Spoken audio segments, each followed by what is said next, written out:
My daughter told me I was becoming too much trouble, too expensive to maintain, and too embarrassing at her corporate events. So she shipped me off to a state-run facility in the middle of nowhere and told her friends I'd chosen to retire abroad. But I wasn't senile. I wasn't broken. And while she was redecorating my bedroom into her home office, I was orchestrating something that would haunt her every time she logged into her bank account. This is how I taught my only child that some debts can never be written off. I built Margaret from nothing into everything. When her father walked out leaving us with $47 and a stack of unpaid bills, I didn't crumble. I worked 3 jobs, cleaning offices at night, doing laundry service at dawn, cashiering at the grocery store on weekends. My hands were raw from bleach, my back screamed from bending, but Margaret had her violin lessons. She had her private tutors. She had her acceptance letter to Princeton while I had holes in my only pair of work shoes. I remember the night before her graduation, sitting in my car outside the auditorium because I was too ashamed of my discount store dress to go inside with the other parents. But I watched through the window as she walked across that stage, and I whispered to myself, it was worth it. Every sacrifice, every skipped meal, every night I fell asleep standing up, it was all worth it to see her succeed. She became a corporate lawyer, the kind who bills $800 an hour and flies first class to meetings. She married Richard, another lawyer, and they bought a house in Westchester with 7 bedrooms for just the 2 of them. I was so proud when she called to tell me about her partnership. "None of this would have happened without you, Mom," she said. Those words kept me warm for years. But warmth fades when distance grows. The Sunday dinners became quarterly events. The phone calls shortened from hours to minutes. "I'm just swamped, Mom," became her refrain. Success demands sacrifice, I told myself. I knew that better than anyone. What I didn't know was that I'd become the sacrifice. The changes started small but calculated. When I slipped on ice that February and broke my hip, Margaret flew in from New York, all business and efficiency. "This house is too big for you now," she declared, walking through my rooms like a realtor. "These stairs are a death trap. And honestly, Mom, when was the last time you dusted? This place is falling apart." She hired a woman named Carol to help out, but Carol spent more time taking inventory than cleaning. I caught her photographing my china cabinet and heard her on the phone describing my grandmother's pearl necklace. When I confronted my daughter, she laughed. "Mom, you're being paranoid. Carol is wonderful. She's just helping me understand your assets for estate planning purposes." Estate planning. Like I was already in the ground. Richard started joining our calls, always steering conversations toward finances. "Where do you keep your investment papers, Eleanor?" "Just want to make sure everything's organized." They offered to add their names to my accounts, just for emergencies.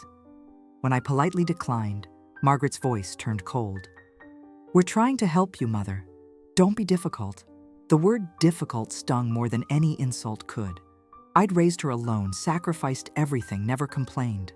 Now, maintaining my independence made me difficult. I started noticing other changes. My mail would arrive already opened. Important documents went missing. My neighbor mentioned seeing Carol at the house when I was at physical therapy. "She had a key," Mrs. Chen said, concerned. "I thought you knew." I confronted Margaret again. This time, she didn't laugh. "Mom, you're clearly struggling to keep track of things. Maybe it's time we discussed alternative living arrangements." The threat hung in the air like smoke. I was 73 years old, sound of mind, living in my own home. But suddenly, I felt like prey being circled by hunters who shared my blood. The facility tour was disguised as a spa weekend. "You deserve some pampering," Margaret chirped, driving me 3 hours north to what she called a luxury retirement community. The brochure photos showed smiling seniors playing chess and doing water aerobics. The reality was linoleum floors that reeked of industrial disinfectant and residents who stared at walls like they were watching movies only they could see. "Just try it for a week," she said, kissing my cheek with lips that felt like rubber, like a little vacation. "I've already paid for everything." She left before I could unpack, before I could see that my suite was a single room with a narrow bed and a window facing a parking lot. The director, Mrs. Patterson, showed me papers that Margaret had signed: power of attorney documents, medical directives, commitment forms stating I suffered from mild dementia and increasing aggression. I'd never been aggressive a day in my life. I'd never forgotten a single birthday, a single appointment, a single detail of the life I'd built penny by penny. "This is a mistake," I told Mrs. Patterson. "I need to call my daughter." "Your daughter has requested a 2-week adjustment period with no contact," she replied, her smile as rigid as her hair. "It's for your own good." I sat in that room for 3 days before I learned the truth from another resident's visiting son. Margaret had told everyone I was traveling, posted photos on Facebook of beaches in Portugal with captions like, "Mom's living her best life." Meanwhile, I was eating mystery meat and green jello, counting the water stains on the ceiling, wondering how the child I'd given everything to could bury me while I was still breathing. But despair became determination. The morning I decided to fight back, I asked the morning nurse for a pencil and a crossword puzzle book. She smiled, pleased to see me engaging in activities. I smiled back and began writing tiny notes in the margins. Not crossword clues, but something far more valuable. Every financial detail I could remember, every legal document I'd ever signed, every asset Margaret thought she'd already claimed. The war had begun. The crossword puzzle book became my war journal. Every morning, while the staff thought I was solving 5-letter words for betrayal, fraud fit perfectly, I was documenting everything. Account numbers I'd memorized over decades. The location of my safety deposit box Margaret didn't know existed. The name of my old colleague from the bank, Sandra Kim, who'd helped me set up a trust 20 years ago. A trust I'd never mentioned because I was saving it as Margaret's inheritance. $400,000 carefully invested and grown from an inheritance from an uncle she'd never met. Money I'd hidden not from greed but from love, wanting to surprise her someday. Now it would surprise her in a very different way. Clarity comes when you're stripped of everything. Sitting in that beige prison, I realized I'd been blind for years. The missed birthdays explained away by work, the eye rolls when I spoke at her dinner parties. The way Richard would steer me away from their important guests like I was contagious. I'd made excuses for all of it, wrapped my hurt in understanding, because that's what mothers do. But mothers also protect what's theirs. The facility had a computer in the common room, ancient and slow, but functional. They let residents use it for an hour each day to stay connected. Most used it for solitaire. I used it for research, legal research, elder law websites, financial abuse resources. I learned about constructive fraud, undue influence, and fiduciary breach. I printed articles when no one was watching, folded them into my crossword book. My roommate, Beverly, thought I was planning an escape. "Honey, we're all trying to get out," she whispered one night, "but the doors are locked." "I'm not trying to escape," I told her. "I'm trying to reclaim." I discovered Margaret had already transferred 2 of my investment accounts. The signatures were forgeries, good ones but not perfect. She'd kept my handwriting samples from birthday cards, practiced my loops and curves. But she'd made one crucial mistake. She dated the signatures during my supposed Portuguese vacation. Hard to sign papers from across the Atlantic when you're locked in a facility in upstate New York.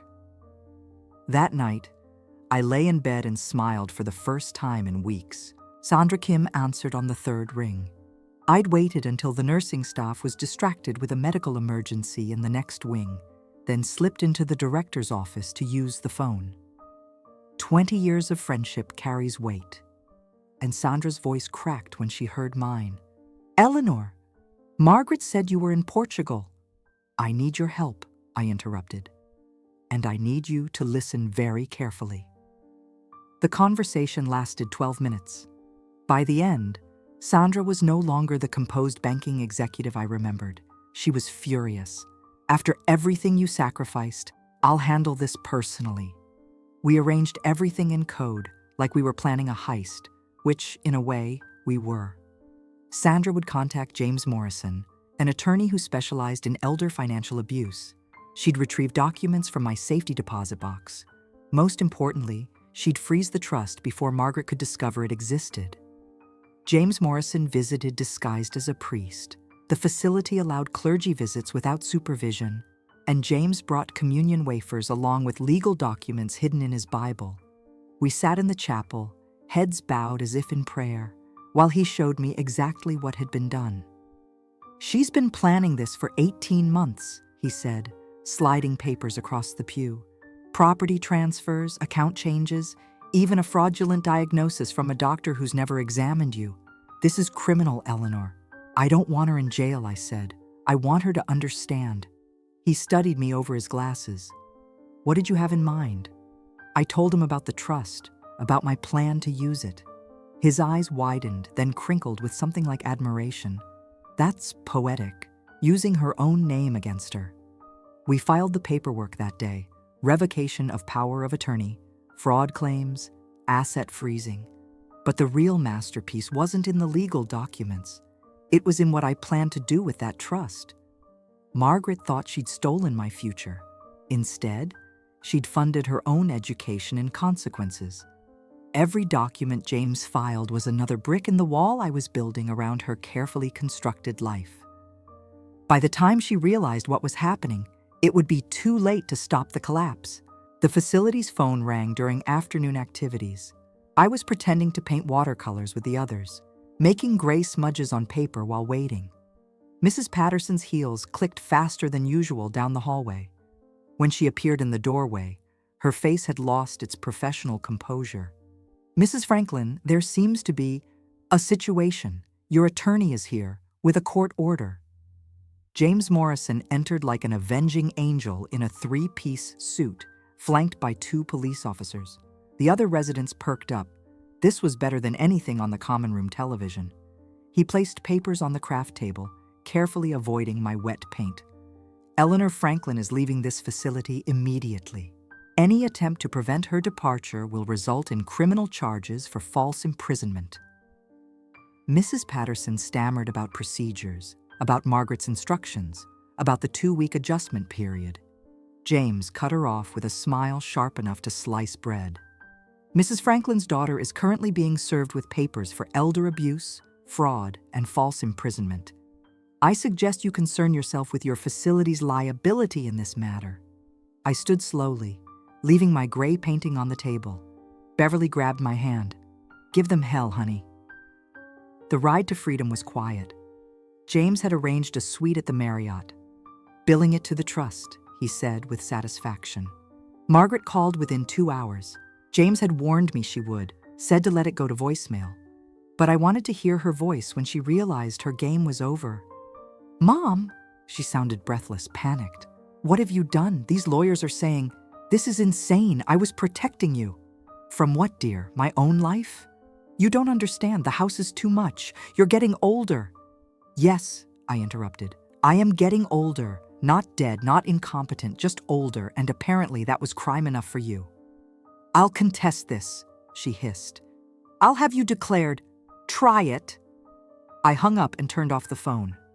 That night, I slept in a king-size bed with Egyptian cotton sheets. I ordered room service, salmon with asparagus, chocolate mousse, good wine.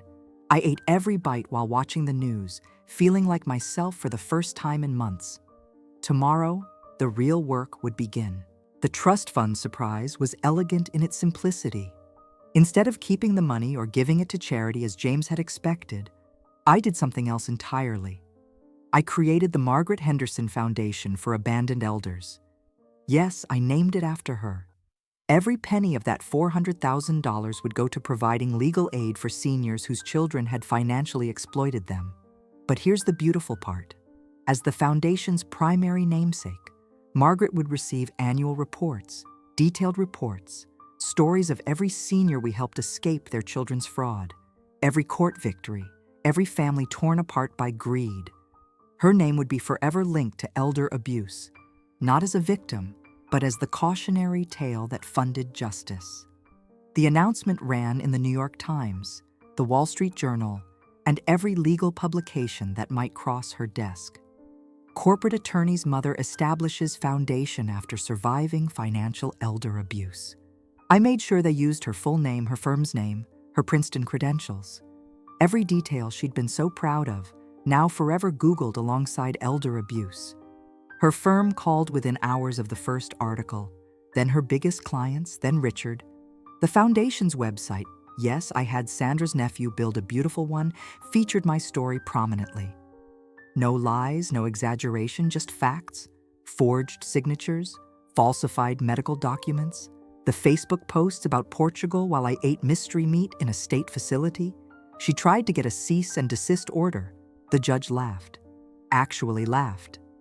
Mrs. Henderson wants to prevent her mother from using her own money to help abuse victims? After what's been documented here? Denied? But I wasn't done. The house, my house, the one she'd been so eager to rid me of, I sold it. Cash deal, quick close. With the proceeds, I did something that would haunt her every commute. I bought the billboard overlooking her firm's parking garage. For 6 months, it would display a simple message: the Margaret Henderson Foundation, because no parent should be thrown away. She couldn't park without seeing it, couldn't leave for lunch without that reminder. Her colleagues whispered, her clients asked questions, and every morning that billboard waited. The unraveling happened faster than I expected. Richard filed for divorce 3 months after the billboard went up.